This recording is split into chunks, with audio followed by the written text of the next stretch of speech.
Okay, so I would like to start, actually, with a salute to the students who stood here in silent protest this morning to inaugurate this event. It was a particularly appropriate welcome for our next speaker. "Humanities is under attack" was one of the placards, and that is in part because of the belief that the humanities is epiphenomenal.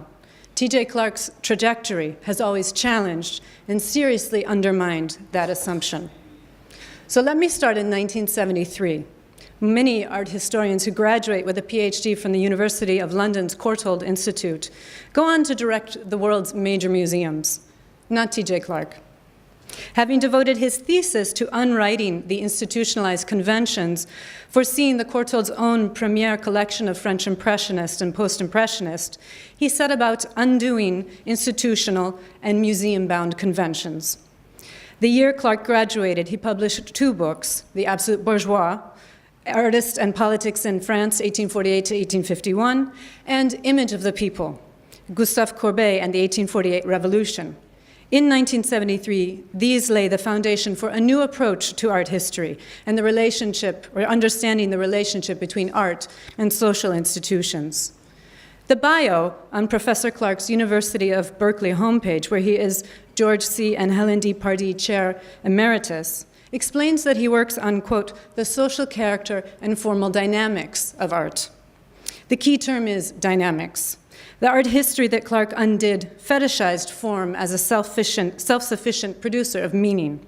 Form was style and iconography. Hidden meanings the enlightened scholar displayed for purposes basically of self-aggrandizement.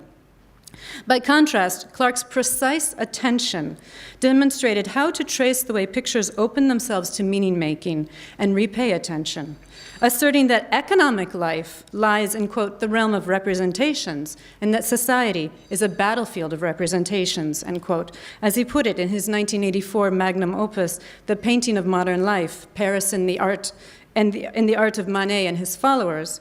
Clarke has promoted learning about the truth of social life from art. Indeed, his career has been animated by the belief that, quote, paintings are capable of getting in the way of our framing of them. As he puts it in his most experimental text from 2006, The Sight of Death. In this extended account, he explores how it is to be made as a human. Sorry about that, just put that down there. Multidimensional and incredibly vulnerable by looking at a picture. Professor Clarke is the recipient of the Mellon Foundation's Distinguished Achievement Award, the College Art Association's Distinguished Teaching of Art History Award, and he is also most recently a curator with Anne Wagner at the Tate Britain. His monumental intertwining of humanities and social sciences crowns this first day of our faculty's anniversary celebration. He will present Picasso and the Fall of Europe, Public Art in the Age of Catastrophe. Please give Professor T.J. Clarke a warm welcome.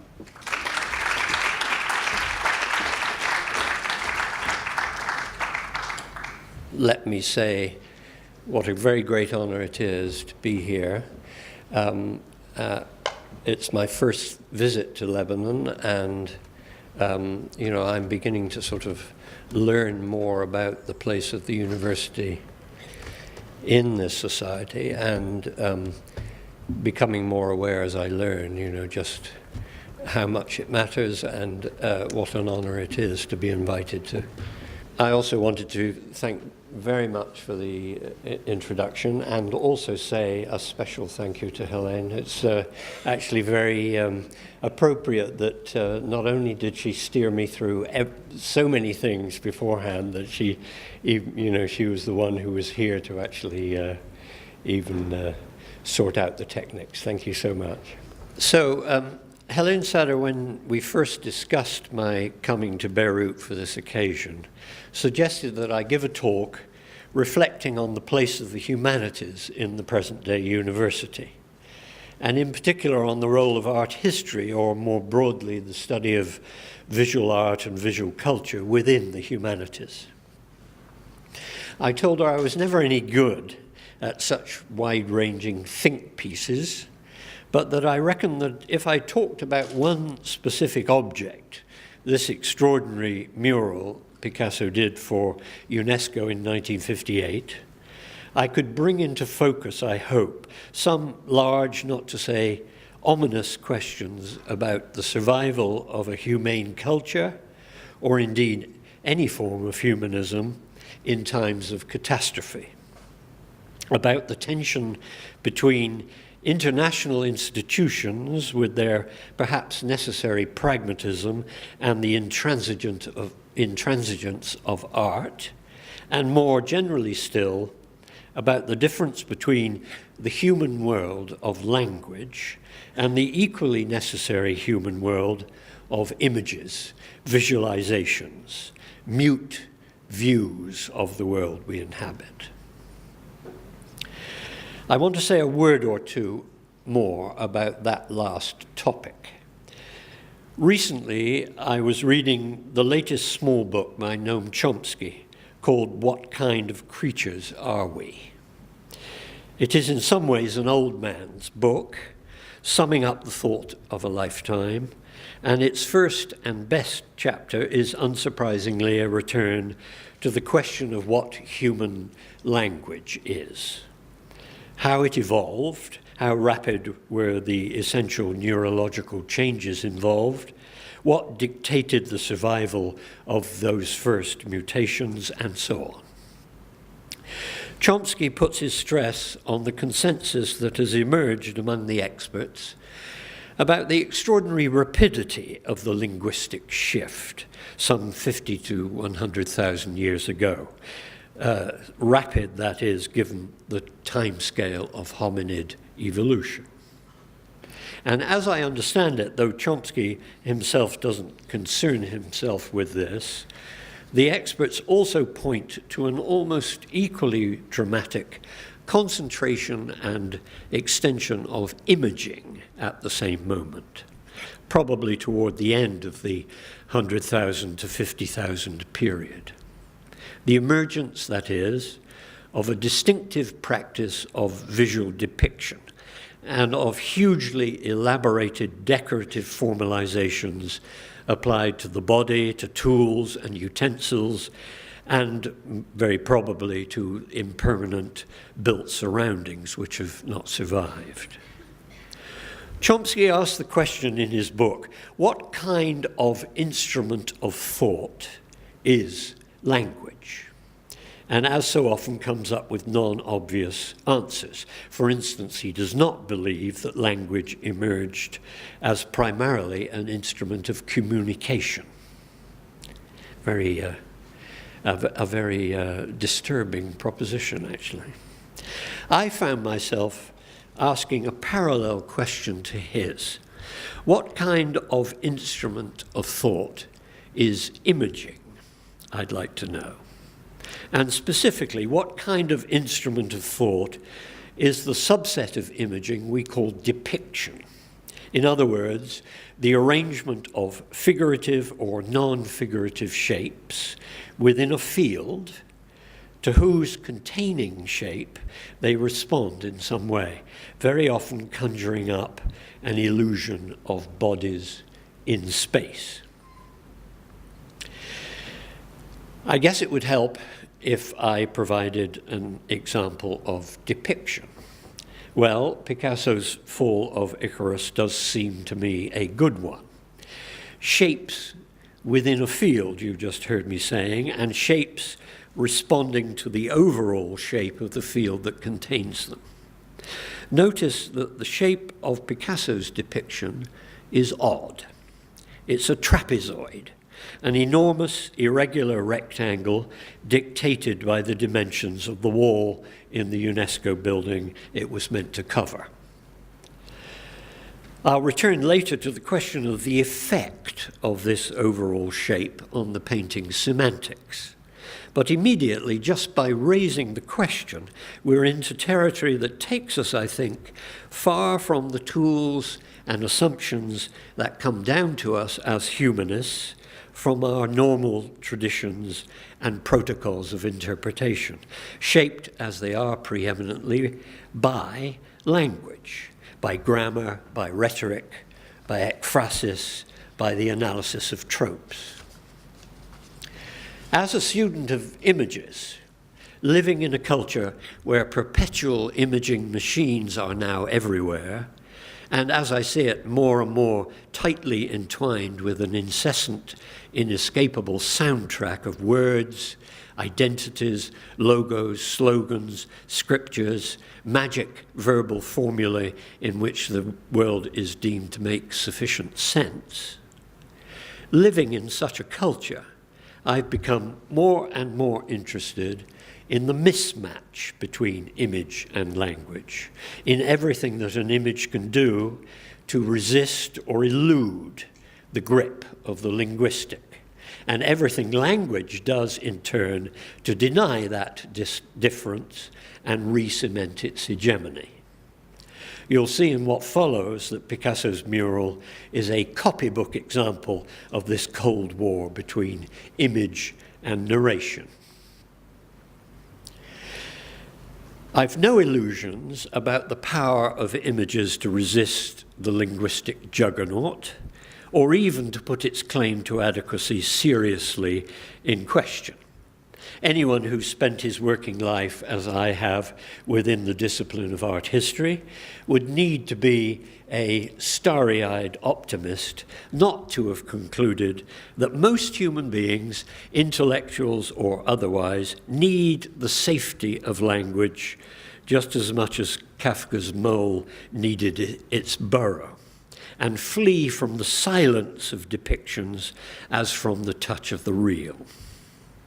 But depictions do not go away.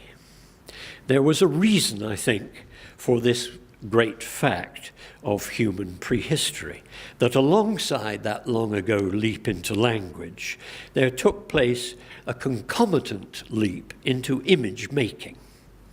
And though undoubtedly complex controlled forms of marking and beautifying had existed for millennia previously, there came about quite suddenly in the surviving record the emergence of depiction as a positive form of life, accelerating as language accelerated, ramifying and intensifying, crystallizing out from the matrix of rituals and socialities and becoming a specific, skilled, apparently very prestigious human practice. I still want to know why and how there arose this massive species-specific investment in a non-linguistic means of inquiry into the world. Of course, the archaeological record will probably never allow us to answer the how question, but the why question can be approached speculatively, inductively, by reflecting time and again, in particular cases, on the difference between the response of an image to a situation and that of a story or a theory or a song, and why the powers of one kind of human attempt at controlling and understanding might call out as counterweight as it leapt forward the powers of something very like its contrary. So that's my apologia, if you like, for an art history which, actually an art history which is still, I think, largely in the making, because art history as a discipline is so completely under the thumb of language and text. We may one day emerge from that dominance. Let me start my approach to Picasso with a story about the state of Europe in 1950. I mean, I'm afraid it's a rather grim story, and it will have some pretty grim contemporary resonances. I'm quoting. 2 world wars in one generation, separated by an uninterrupted chain of local wars and revolutions, followed by no peace treaty for the vanquished and no respite for the victor, have ended in the anticipation of a 3rd world war between the 2 remaining world powers. This moment of anticipation is like the calm that settles after all hopes have died. We no longer hope for an eventual restoration of an old world order with all its traditions, or for the reintegration of the masses of 5 continents who have been thrown into a chaos produced by the violence of wars and revolutions and the growing decay of all that has been spared. Under the most diverse conditions, we watch the development of the same phenomena: homelessness on an unprecedented scale, rootlessness to an unprecedented depth. It is as though mankind had divided itself between those who believe in human omnipotence, who think that everything is possible if one knows how to organize masses for it, and those for whom powerlessness has become the major experience of their lives. I'm still quoting. On the level of historical insight and political thought, there prevails an ill-defined general agreement that the essential structure of all civilizations is at breaking point. Although it may seem better preserved in some parts of the world than in others, it can nowhere provide the guidance to the possibilities of the century or an adequate response to its horrors. The storyteller is Hannah Arendt. In the 1950 preface she wrote to her Origins of Totalitarianism. When Arendt went back and drafted a new preface to her book in 1966 and looked back at this original judgment, she was a little apologetic.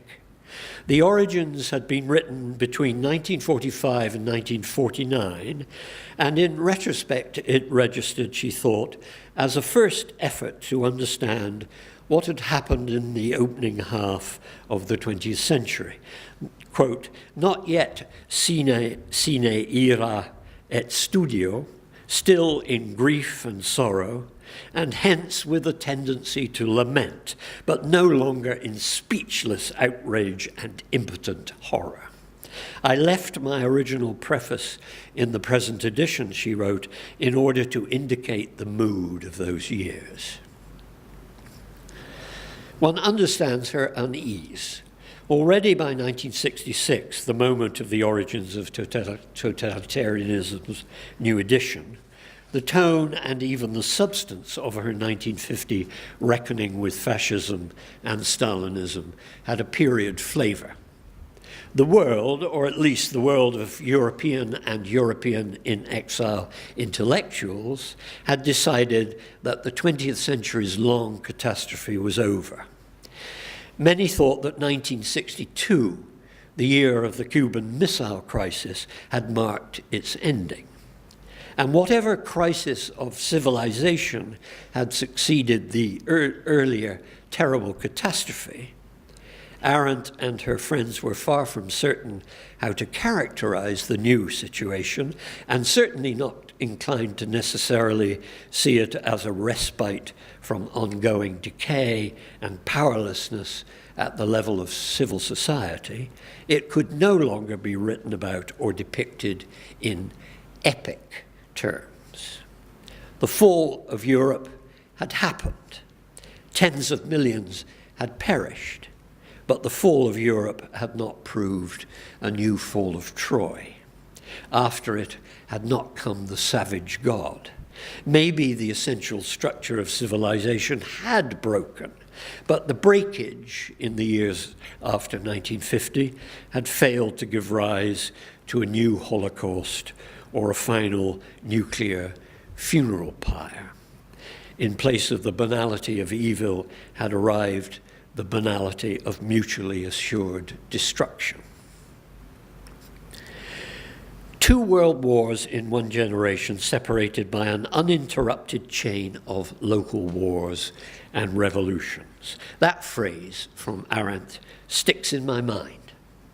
And maybe it goes without saying that for Arendt's generation, the revolution that summed up the previous horror, staging, as it had seemed to, the essential combat between fascism and communism with special concentrated violence, was the Civil War in Spain. It was for them the epic event of the mid-20th century. Picasso's Guernica, here on the screen, had given it appropriate, unforgettable form. The painting still does, of course.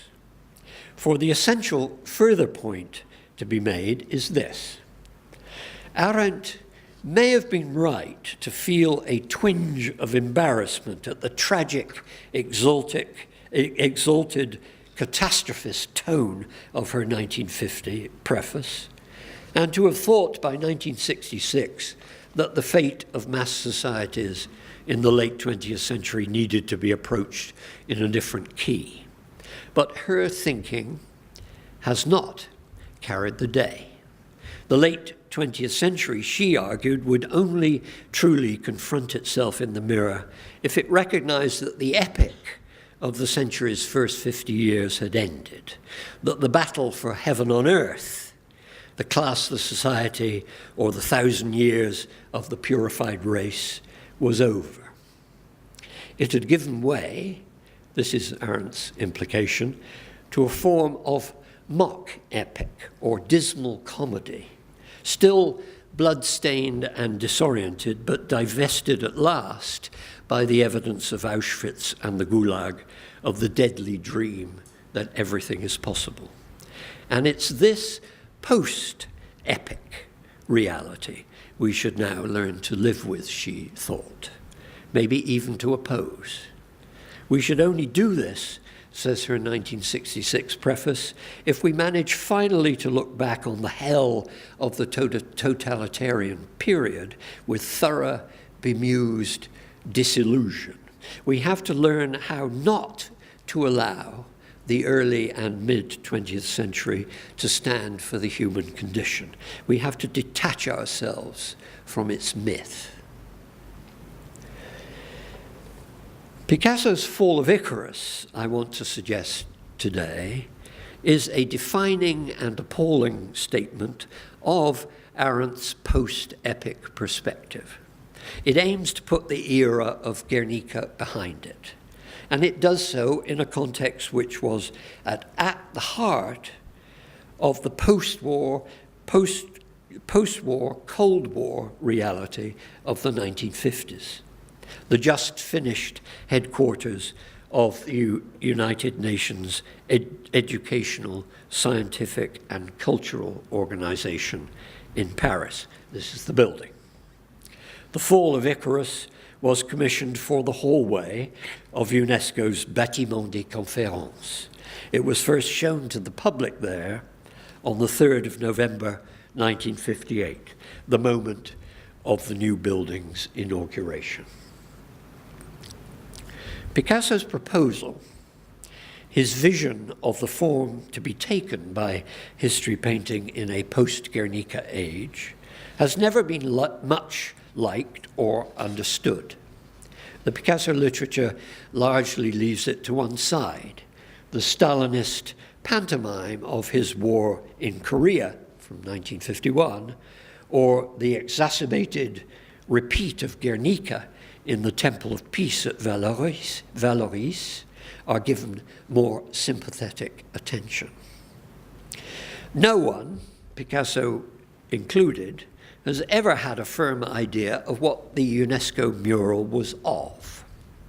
UNESCO itself, in the literature produced for the inauguration, said it showed les forces de la vie et de l'esprit triomphant du mal. Maurice Thorez, leader of the French Communist Party in the 1950s and a regular visitor to his most famous party member in Valoris, Picasso and he seem to have had a genuine friendship, noted in his diary that the mural showed the triumph of peace over the forces of war. Thorez, that's him on the right,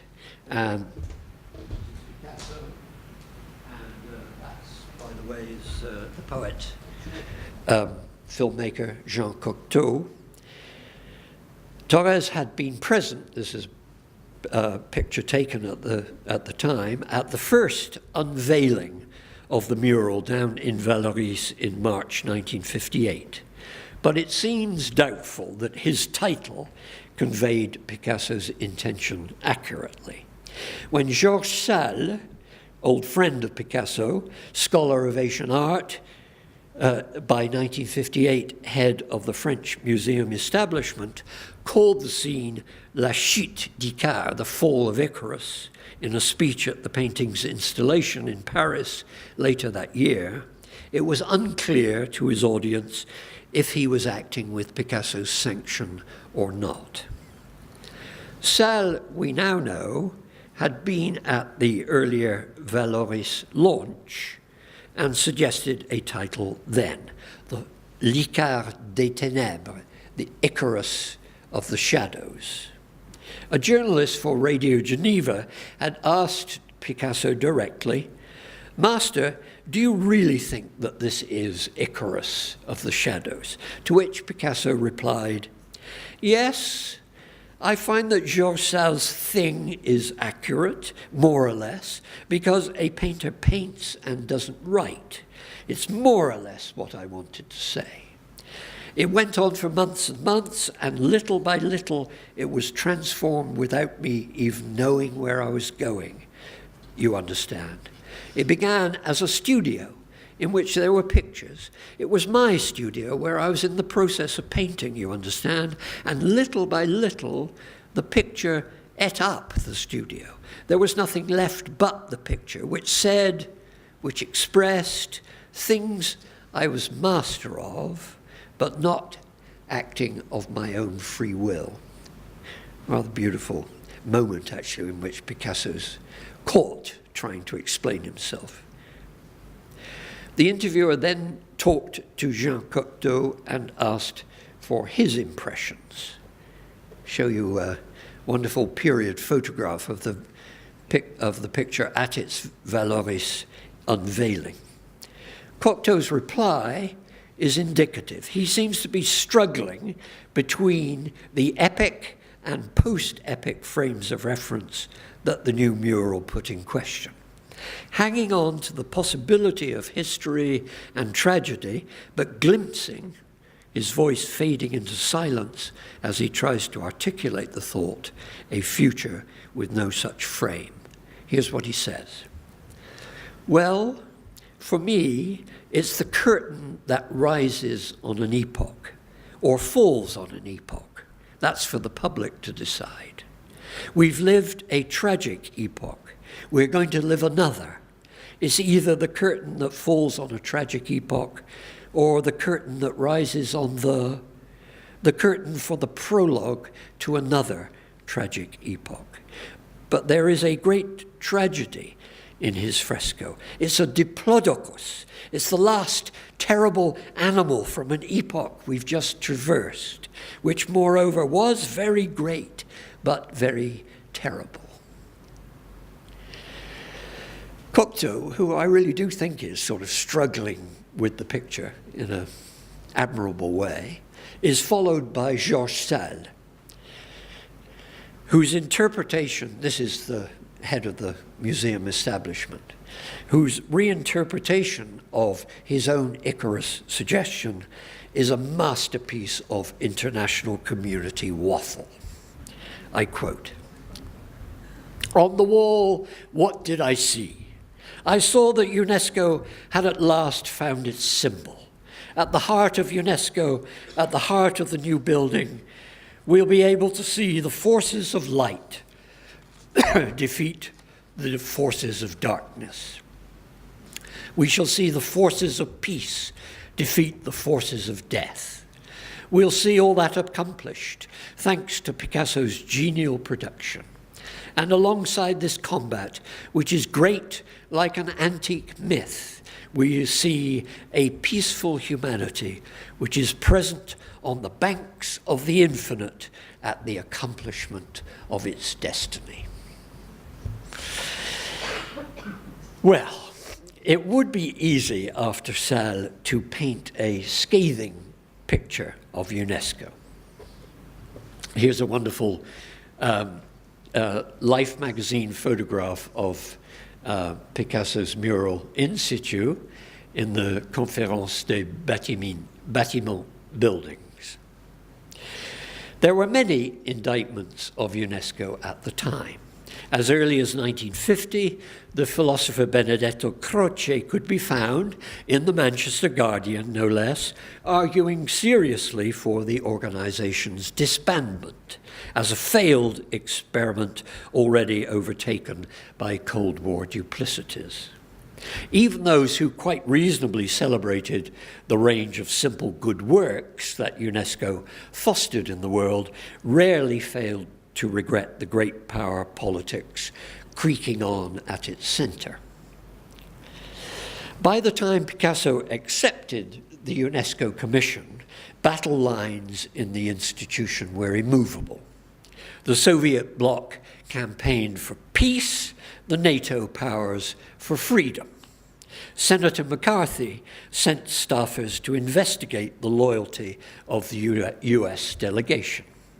Had any of them been heard to utter the dread word neo-colonialism, about which UNESCO members droned on interminably? Peace, as a later Assistant Director General put it, proved the issue which more than any other brought out humbug in UNESCO. No other word generated so much loose speech or vague suggestion. One of its later variants was the argument that UNESCO should promote a movement towards universal humanism, a project that harked back to arguments for a UNESCO philosophy in the organization's early days. The early days had been dominated by intellectuals of the stature of Julian Huxley and Joseph Needham. They hadn't lasted. The picture the writer just quoted goes on to paint of a UNESCO General Conference, the kind taking place just through the door to the left of Picasso's mural, seems relevant. Quote, "Meetings usually start late. There's no effective time limit on speeches. Delegates are frequently told that time is short and the list of speakers long. All this usually has little effect. Meanwhile, delegates are moving in and out continually, going for coffee, to telephone, to do business in the corridors, or simply to stretch their legs. It's a swirling parade of important people, or of people who were once important, or of people who think they are important. And there's much more in the same vein." These are the reminiscences of a disappointed insider, and I don't mean them to represent Picasso's view. How much the painter knew or cared about UNESCO's on-the-ground reality, it's impossible to guess. Probably rather little. The building, after all, was still under construction as he worked. But artists, or some artists, are canaries in the mine shaft. They smell the atmosphere of disappointed hopes, the growing decay of all that has been spared, before the full form of disillusion has crystallized. The details of UNESCO's evolution, I'm saying, don't ultimately matter in assessing Picasso's mural, though often they make for tragicomic reading. Later on in the 1960s, the Secretariat at UNESCO was instructed to produce anthologies on tolerance and the horrors of war. The first could only be printed after long delays by an outside publisher, and UNESCO refused to put copies of the tolerance booklet on sale. Parts of it had not been cleared. The second, on the horrors of war, never materialized. But these are symptoms of a deeper malaise. UNESCO, we could say, just because of the urgency and nobility of its aims, was the theater in which the disintegration of the so-called international community was played out most grotesquely. It is this wider disintegration that the fall of Icarus dares to represent. And the mural's stylistic bizarrerie, the tragic comic strip cartoon idiom Picasso devised for it, couldn't be more apt. The Fall of Icarus, as I said at the beginning, is a trapezoid. That is a vast rectangle with a sloping top edge. It's 10.6 meters wide at the base, 9.1 meters high at the left, growing steadily shorter towards the right as it follows the ceiling line. The thing is almost 90 meters square, painted on 40 mahogany panels weighing around 500 kilos. Both size and shape were dictated by the site on a wall just outside a main auditorium in the UNESCO building. The long ground floor hallway leading towards the mural, you can just see it in the background, is crisscrossed Corbusian fashion by concrete pilotis and walkways, which half hide the painting till the spectator is almost on top of it. Here we get closer, and here we are. The art historian Roland Penrose may be right. He's by far the most sympathetic of the mural's commentators when he says of the viewer's approach, his movement round these obstacles seems to give movement to the composition itself, in particular to the sinister black shape near the center of the painting, like the shadow of a man head downwards on which his blanched bones are traced. Our own movement as we emerge from behind the rough concrete pillars creates a new and dramatic relationship between the painting and ourselves. He may be right, or he may be struggling, as Cocteau did, to bring the mural back into the realm of Guernica. I think we should put aside for a moment Penrose's characterization of that central Icarus shape, sinister, he calls it, shadowy, skeletal. All the adjectives are reasonable, but also disputable, and concentrate simply on his wish for movement and dramatic relationship. In front of the mural itself, and moving towards it through the pilotis, I, for one, experience no such movement or drama, and I doubt Picasso meant me to. We know that the process of making the mural was difficult for him. Everything in the making of such a public object depended on an apprehension of the overall shape and size of the pictorial field. And he was worried that the process of piecemeal assembly, those 40 panels worked on with the help of assistants, that in the process of going through that business, he'd lose his sense of shape and size and fail to make his final transfer respond to the reality of the vast, empty, flat surface. Well, I'm with Penrose in thinking that Picasso did the final scaling up for the wall in the UNESCO headquarters.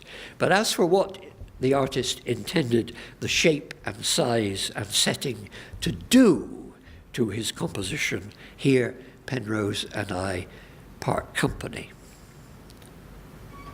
A trapezoid, especially one intersected and hemmed in, as Icarus is, by great grey concrete horizontals and verticals.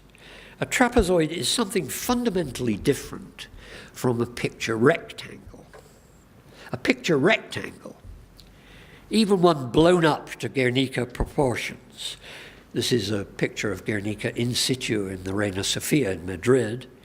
A picture rectangle brings with it the protocols of pictorial looking and feeling. It creates a viewpoint, not necessarily a literal privileged place to stand and look in front of the painting, but a virtual standpoint from which the picture's array of things will best come to make sense and fall into relationship with us. A picture rectangle suggests a perspective on events depicted, whether the space in which the events unfold is plotted explicitly in geometric terms or implied elliptically, even ironically. Perspective here means several things. A painted depth into which the viewer is invited to enter imaginatively, a picture plane through which the imaginative entry can take place, and finally, a painted hierarchy of pictorial incident, a foreground and background, an action and a setting, a center and a periphery. All this proposing an order and meaning for the scene portrayed. A trapezoid, and this is another great picture taken in Valois, does none of the above. It is a picture without a viewpoint. It takes up the normal clues and mechanics of perspective and has them disperse and disintegrate, float back absurdly onto the surface before our eyes. The orthogonal brown slab of beach towards the bottom right in the Icarus is a signature of this. But so, more grandly and structurally, is the sea's blue horizon in the mural, going off towards a vanishing point you'll see in the summer haze, and the inability of that receding blue horizon to become any such thing. You'll have noticed that the photographs of the mural that I most favor, the ones that strike me as giving us the best sense of the whole thing as it actually exists in the UNESCO space, are taken from above. We're looking down here from one of the concrete walkways, and if we try to get back far enough from the mural to see it in all in one piece, well, almost, the eye or the camera lens constantly loses hold of one corner or another, we have to accept an oblique off-center viewpoint. And this seems to me appropriate to the trapezoid itself, to the absence of totality, of drama, of epic or tragic depth that it allowed Picasso to come to terms with. There is a story to be told, which I don't have time to go into and just will leave to one side here, about how long it took for the final form of Picasso's Fall of Icarus to emerge in the work he did in late 57 and 58. He began, as he so often did in his sketchbooks, in a cubist world, an interior, a studio, an artist and model situation, essentially a nostalgic, half mocking, half celebratory continuation of the great old scene of the avant-garde. There are beautiful pages in the sketchbook, this is another of them, but they just do not prepare one for the eventual wilderness by the sea. My argument then, essentially, is that it was only in the real size, 40-piece Fall of Icarus that Picasso escaped from cubism, from the past of the studio setup, from viewpoint, from proximity and tactility, from the whole spatial and figurative world of Guernica, and showed us the world after epic. Two things seem to me decisive. First, to repeat, there was the eventual effect of the non-square shape on the picture's sense of surface and depth. Flatness of a new kind emerges, peculiarly empty and lacking in structure, floating the scene's absurd protagonists apart from one another. And then, secondly, inescapably, there is the figure of Icarus itself. Where did Icarus come from? Or rather, what was it that provoked the figure's final transformation from a plunging bather, still easily recognizable as such in the sketches, into a free-fall, spider-limbed, semi-transparent ghost, made out of cursory scribbles and slack trails of paint silhouetted in a black vacuum. The final ghost has nothing to do with the other four figures in the scene. He is, in handling and orientation, the strict opposite of their pinned-on flatness.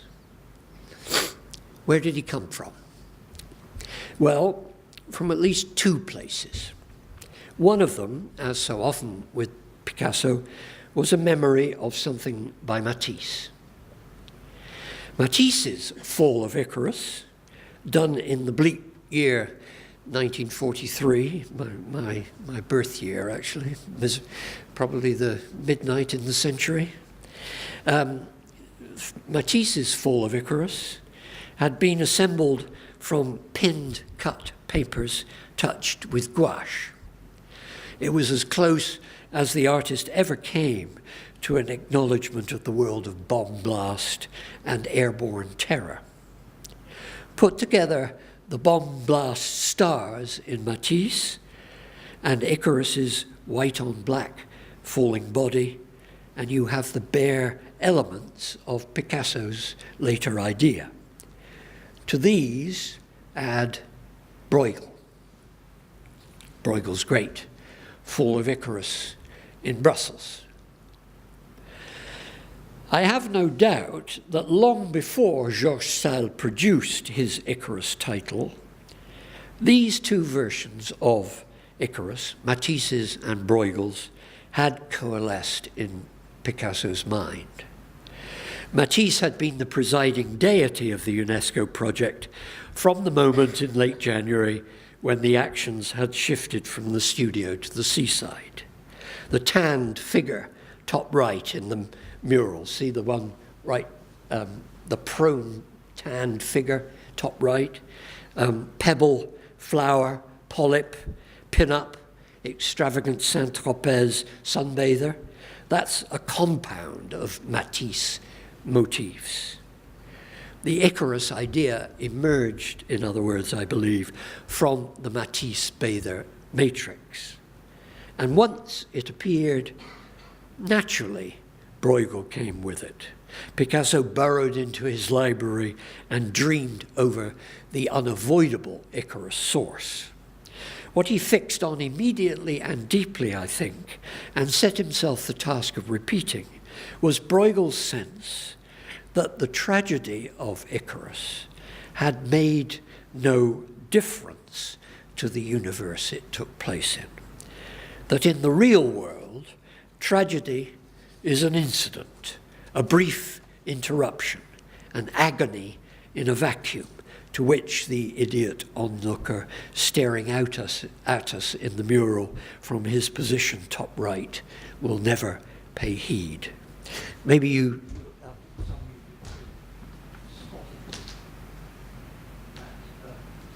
The Fall of Icarus is just that. Splashing hindquarters, right? Sort of an absolute incident in this immovable panorama. Characteristically for Picasso, the response to Bruegel is conceptual and also specific. This is a Bruegel detail and the first sketch for the Picasso figure in the sketchbook.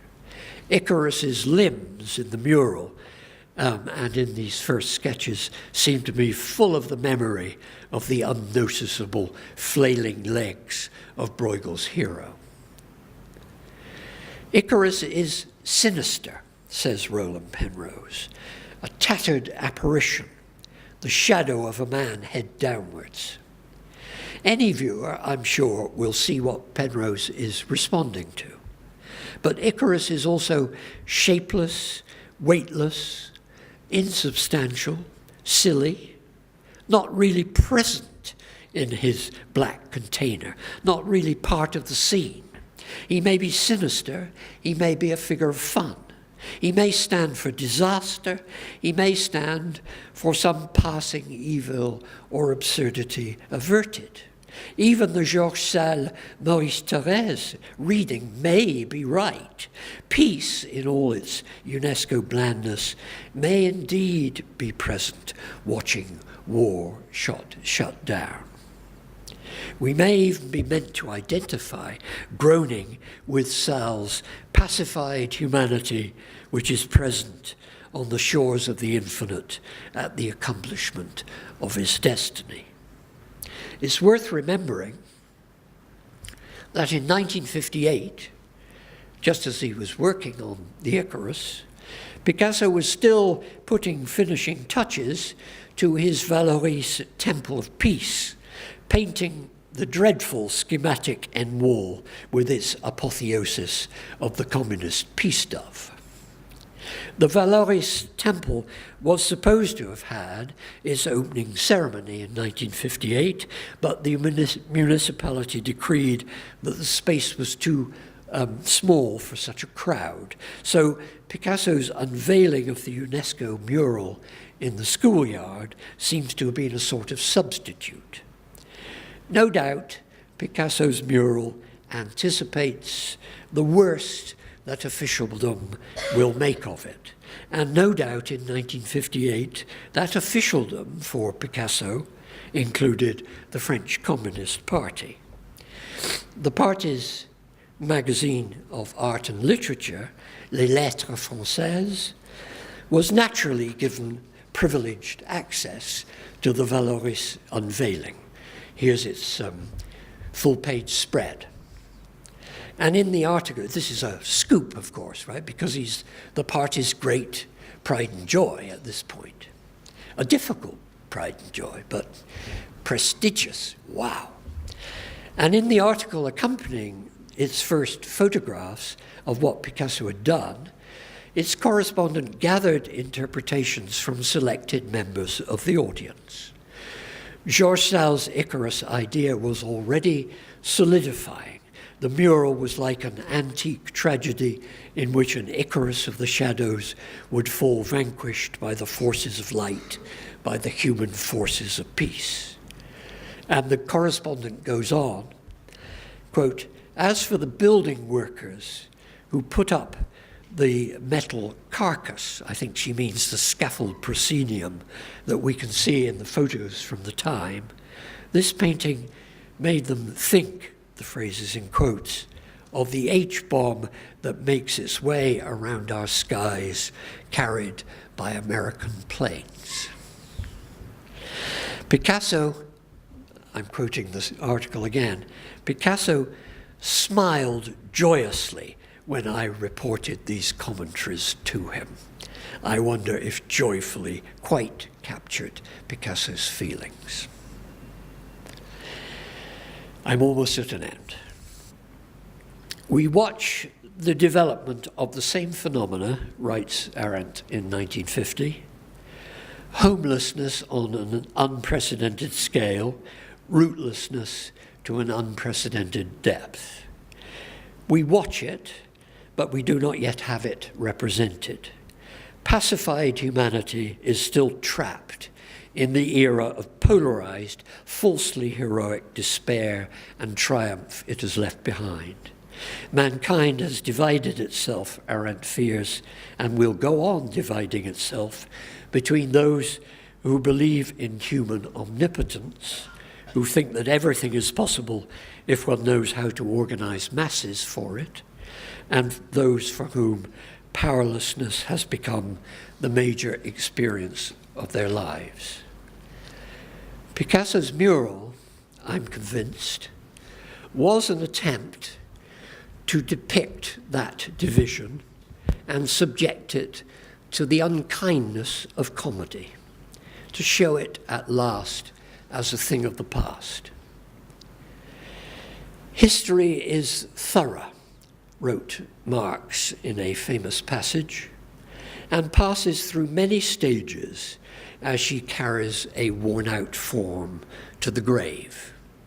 The last stage of a world historical formation is its comedy, The gods of Greece, who'd already died of their wounds in Aeschylus' tragedy, Prometheus Bound, had to die yet again, this time a comic death in the dialogues of Lucian.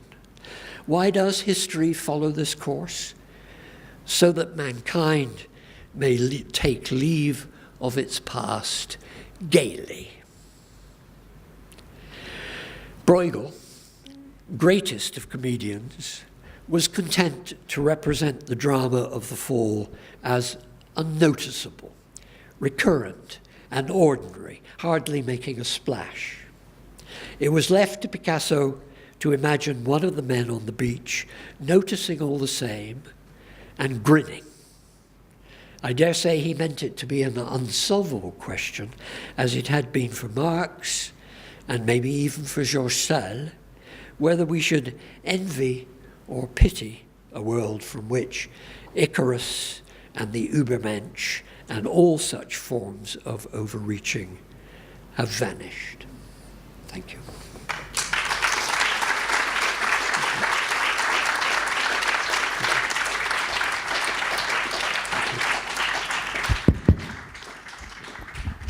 Thank you very much. So we will go now for lunch to the faculty lounge. You are all, staff, faculty members, our guests invited to join us.